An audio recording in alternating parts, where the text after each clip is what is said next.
It's Wednesday night, and here's what happened. Republicans are still working on the big, beautiful bill that Trump wants passed and have the audacity to act shocked at some of the stuff that is in this bill. These Republicans apparently didn't read Project 2025 and are realizing now that if Medicaid gets gutted, it will directly affect the people who vote for them the most. Top brass in the Republican Party, Speaker Mike Johnson and Leader John Thune of the Senate, are also concerned at Trump's attempt to take over the Library of Congress and weaken copyright protections. The Department of Justice has cleared the way for Trump to accept a $400 million flying palace, a gift from the ruling family of Qatar that experts say would require about $1 billion in upgrades for him to actually use it as Air Force One.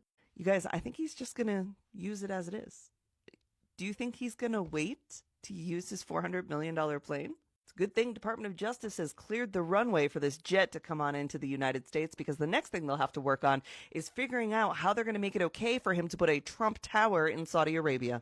Trump's Secretary of Health and Human Services, who swims in contaminated waters, has said no one should take his advice when it comes to medicine. Department of Homeland Security and ICE is being accused of mis- or underreporting how many immigrants have died while in detention centers. They say that there's just 4. And I really need you to hold on to your seat when I tell you this one. The state of Minnesota is preparing for Trump to pardon George Floyd's killer, Derek Chauvin. Meanwhile, Trump launched a Department of Justice task force to investigate the pardons that Biden put out while he was president and see if they can be overturned. Weather's getting a little nicer, which means storm season is coming, and 500 National Weather Service employees have either quit or been fired since the beginning of this year, leaving major gaps in storm preparedness. And the Secretary of Transportation won't let his own wife fly into Newark Airport, but says, don't worry, everything's fine. And if it's not fine, it's Biden's fault. But what is the radical left-wing media doing to hold any of these people accountable?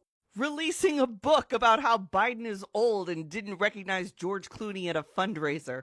Today was one of those fire hose news days, right? We're just like, there's so much stuff coming in. How could you even wrap your mind around it at all? I can't even enjoy my new favorite trash TV show, Polyfamily, because follow History in 60 for these kind of updates. I'm staying in my lane.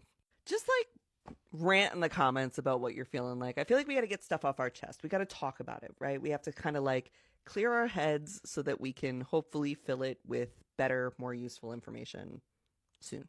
Good news is tomorrow is good news only.